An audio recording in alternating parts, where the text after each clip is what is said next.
ازيكم يا حبايبي؟ عاملين ايه؟ كل سنة وانتم طيبين وينعاد علينا وعليكم الايام بخير. ربنا يوسع علينا جميعا. ما تنسوش تصلوا على النبي. اللهم صل وسلم وبارك عليك يا حبيبي يا رسول الله، عليه افضل الصلاة والسلام.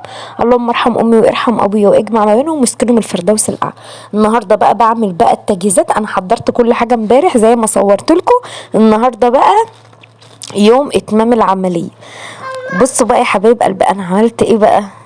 يعني انا جهزت حاجتي كلها من امبارح، والنهارده بقى اليوم قلت خلاص بقى ايه هسوي. فانا بقى كده خلاص حطيت الفراخ، رصيتهم على صينيتين زي ما انتوا شايفين يا حبايبي. قلت خلاص انا هعمل الفراخ على صينيتين عشان تستوي حلو وتبقى ايه واخده راحتها كده وعشرة على عشرة. حطيت ايه بقى، حطيت كده هي ما شاء الله اللهم صل على النبي اللهم زد وبارك. كانت الفراخ كميتها كتير ما شاء الله اللهم بارك. وبصوا يا جماعه شاربه التتبيله.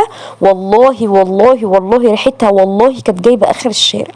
والله العظيم اخواتي والله ما حد دقها صغير او كبير قال لما قال لي الفراخ ريحتها وطعمها ايه الجمال والروعه دي. الجمال والروعه دي والله كان طعمها جميل. والصدر ما كانش ناشف ولا بيندغ ولا اي حاجه من الكلام ده. فوالله العظيم اعتمدوا التتبيله دي، والله العظيم ريحتها فظيعه.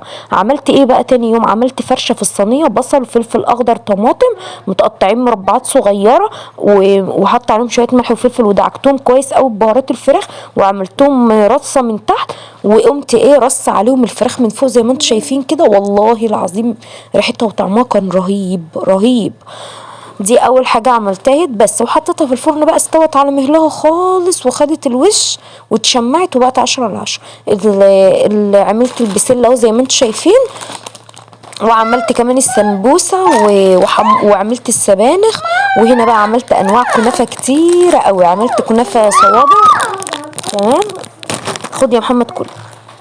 عملت كنافة صوابع، عملت كنافة بالمهلبية، وعملت كنافة سادة، وعملت جلاش بالمكسرات، وعملت جلاش سادة. يعني عملت كل حاجة. ربنا يزيدكم يا رب، يوسع عليكم وتعملوا اللي نفسكم فيه واكتر كمان. انا يا جماعه كان ممكن اصور اخواتي وهم قاعدين بياكلوا، هم مش بيزعلوا ولا اي حاجه من الكلام ده، بس انا ما بحبش. يعني بيبقى في ناس نفسها تتعزم او مثلا يبقى في تجمعات وبيبقوا يعني ايه ما عندهمش حد، فانا مش بحب ازعل حد. مش قصدي حاجه يعني. عملت هنا رز بسمتي، وعملت سلطه خضراء، وعملت زيتون. وبعدين انا بصوا انا كله ورا بعضه. يعني وبالذات ان انا بقى اللي فاهمه الاكلي وفاهمه كل حاجه، فبقيت انا اقول لهم انا مختصه انا بالاكل. يعني مرات اخويا تقعد على الفرن شويه انا اقعد شويه، والحمد لله خلصت كل حاجه زي ما انتم شايفين. وكمان عملت زيتون ومخللات بقى وسلطات انا عايزه اقول لكم والله العظيم المشمع كان مليان من اوله لاخره. والله العظيم والله العظيم كانت سفره تستاهلكم وتستاهل قعدتكم. والله العظيم وربنا يوسع علينا جميعا يا رب وتعملوا احسن واحسن. واللي بيتمنى خير ربنا بيرضيه والله العظيم. وبصراحة أحلى يوم في حياتي، والله العظيم أحلى يوم في حياتي. ربنا يسعدنا جميعا يا رب، ويجعلنا دايما متجمعين، ويجعلني دايما يا رب جايين لي في الخير وفي الفرح وفي الهنا. وربنا يخليهم لي ويحفظهم لي ويحفظ غاليين عليكم جميعا يا رب. والله ما كانت ناقصة غير أختي الكبيرة، ربنا يجيبها بالسلامة يا رب، وعمل لها أحلى عزومة كمان والله العظيم. بإذنك يا رب بإذنك يا رب يوم ما تيجي. لكن عزومة الغالي دي بقى هتبقى عزومة ضرب نار ان شاء الله. ابو ملك اما يجي بالسلامه تبقى عزومه ضرب نار باذن الله يا رب باذن الله.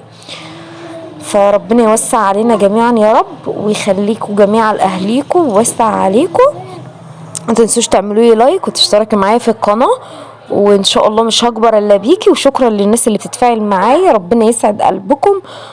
ويا رب كده اكون دايما فيديوهاتي تكون عجباكم يا رب، واكون قد حسن ظنكم. ربنا يوسع علينا جميعا ويرزقنا جميعا من وسع، ورمضان سعيد علينا وعليكم. ما تنسوش اللهم صل وسلم وبارك عليك يا حبيبي يا رسول الله، عليه افضل الصلاة والسلام.